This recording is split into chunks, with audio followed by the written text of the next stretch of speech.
Hello student, स्वागत है आपका अपने यूट्यूब चैनल वंदना क्लासेस में। तो आज है दिनांक 8 जून और 8 जून से बनने वाले जितने भी करंट अफेयर क्वेश्चन बनेंगे उन सभी क्वेश्चंस को आज हम यहाँ पर क्लियर करेंगे। आज की वीडियो बहुत ही महत्वपूर्ण और शानदार होने वाली है। तो आइए अपनी वीडियो को स्टार्ट करते हैं। वीडियो को स्टार्ट करने से पहले अगर आपको वीडियो अच्छी लगे तो उसको लाइक से एंड सब्सक्राइब जरूर करें। क्वेश्चन नंबर फर्स्ट है, विश्व खाद्य सुरक्षा दिवस 2023 कब मनाया गया है? तो देखिए अभी विश्व खाद्य सुरक्षा दिवस 2023 मनाया गया है, 7 जून को इसे सेलिब्रेट किया गया है। देखिए इस बार की इसकी थीम रही है फूड स्टैंडर्ड सेव लाइव्स। इसकी इस बार की थीम रही है। इसका मुख्यालय हो जाएगा रोम, इटली में इसका मुख्यालय है। 16 अक्टूबर 1945 को इसकी स्थापना हुई थी। और देखिए इसका प्रमुख उद्देश्य क्या है? खाद्य मानकों के महत्व को उजागर, मतलब इसके खाद्य मानकों के महत्व को बनाए रखने के लिए इसका गठन किया गया था। और अभी संयुक्त राष्ट्र के जो सदस्य देश हैं उनके मानकों के महत्व को प्रदर्शित करने के लिए और खाद्य उपभोक्ताओं को खाद्य जनित बीमारियों से बचाने के लिए खाद्य सुरक्षा दिवस मनाया जाता है। इसके साथ में अभी ऑप्शंस को भी क्लियर करेंगे। देखिए 21 जून को विश्व योग दिवस मनाया जाता है, 23 जनवरी को पराक्रम दिवस सेलिब्रेट किया जाता है और 5 जून को विश्व पर्यावरण दिवस सेलिब्रेट किया जाता है। इस बार की पर्यावरण जो कि दिवस है उसकी थीम रही है प्लास्टिक ऑफ पॉल्यूशन सॉल्यूशन। इस बार की इसकी थीम रही है।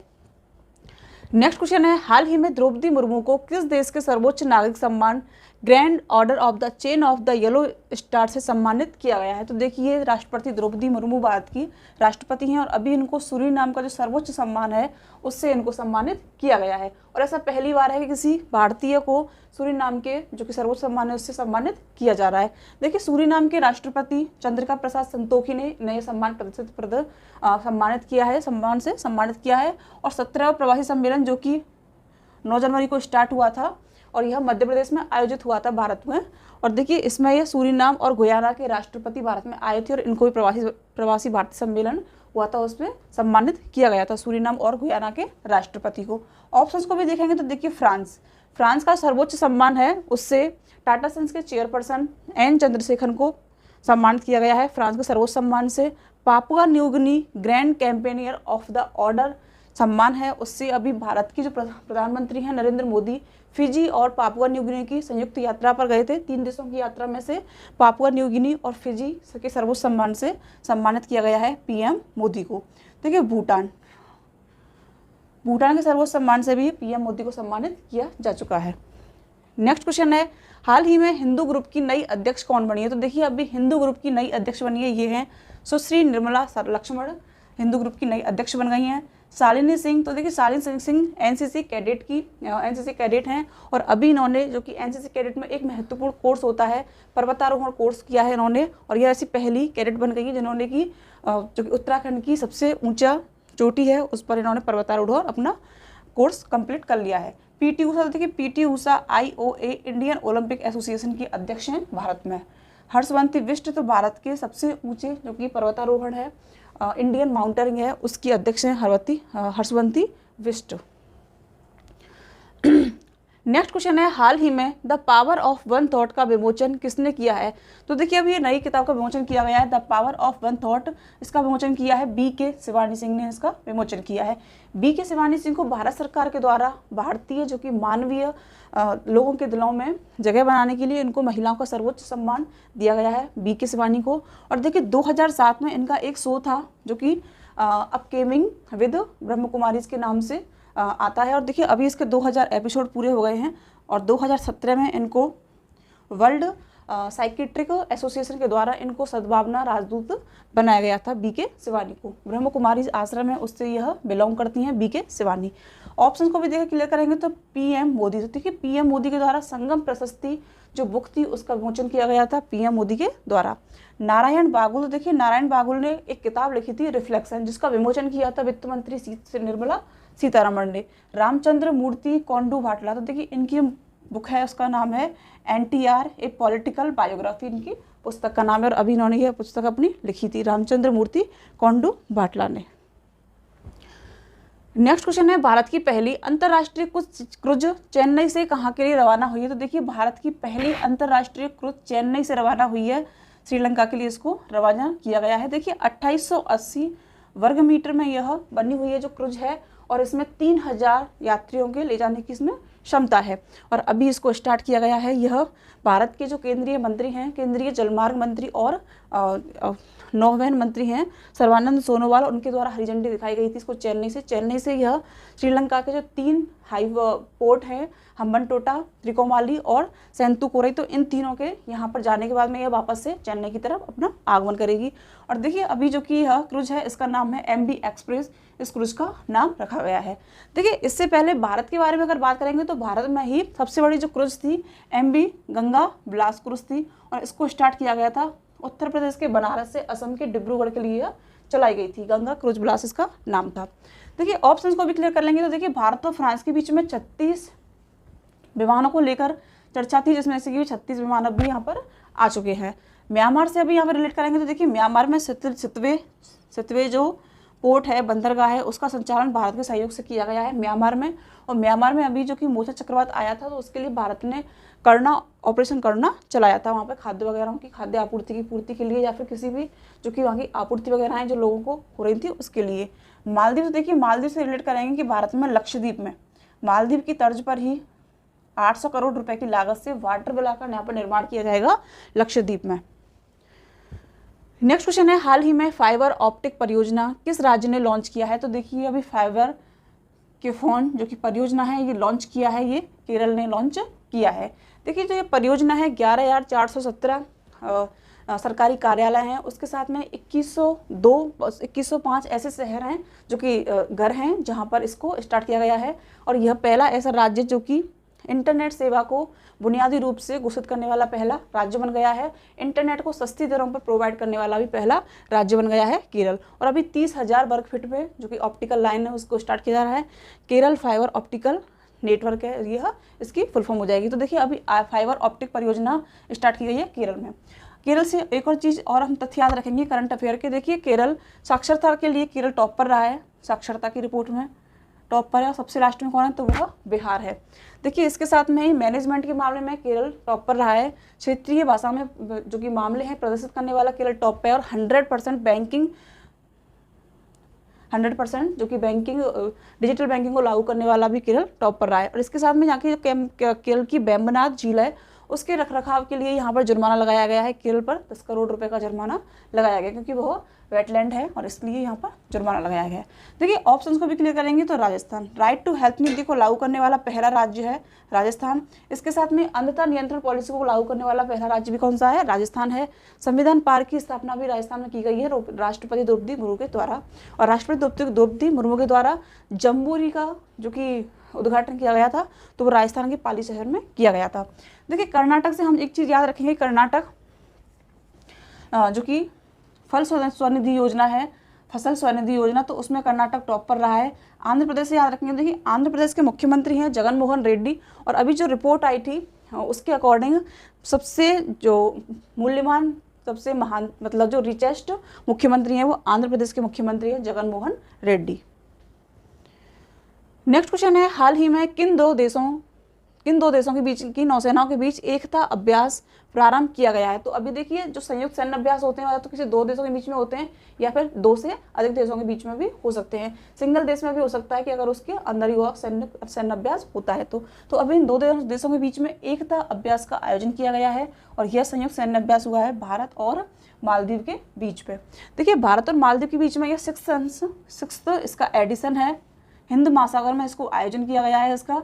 और देखिए हिंद महासागर में जो भी आयोजन वगैरह किए जाते हैं मतलब जो भी संयुक्त सैन्य अभ्यास होते हैं तो वो चीन की गतिविधियों को रोकने के लिए, चीन की बढ़ती जो गतिविधियां हैं उनको रोकने के लिए, उन पर लगाम लगाने के लिए यहाँ पर जो संयुक्त सैन्य अभ्यास हैं वह होते हैं। तो देखिए अभी चीन को प्रति संतुलित करने के लिए इस प्रकार का संयुक्त सैन्य अभ्यास हुआ है, एकता अभ्यास। देखिए इससे पहले मालदीव में ही रक्षा मंत्री राजनाथ सिंह के द्वारा ही एकता बंदरगाह का उद्घाटन यहाँ पर किया गया था मालदीव शहर में, राज्य में, सॉरी देश में। ऑप्शंस को भी क्लियर करेंगे तो देखिए थाईलैंड और भारत के बीच में अभी थोड़े दिनों पहले केरल के तट पर संयुक्त सैन्य अभ्यास हुआ था जो कि मादक पदार्थों की तस्करी को रोकने के लिए किया गया संयुक्त सैन्य अभ्यास है। और भारत और थाईलैंड के बीच में मैत्री संयुक्त सैन्य अभ्यास भी होता है। भारत बांग्लादेश के बीच में बंगो सागर और संप्रीति 2 संयुक्त सैन्य अभ्यास होते हैं। भारत और श्रीलंका के बीच में श्रीलैक्स और मित्र शक्ति 2 संयुक्त सैन्य अभ्यास भारत और श्रीलंका के बीच में होते हैं।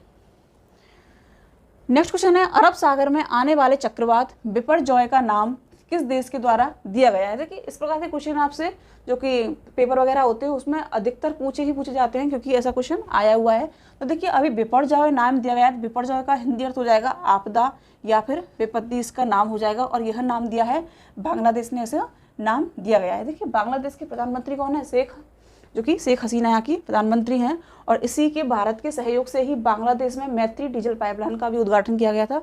और भारत और बांग्लादेश के बीच में ही मैत्री दिवस सेलिब्रेट किया जाता है।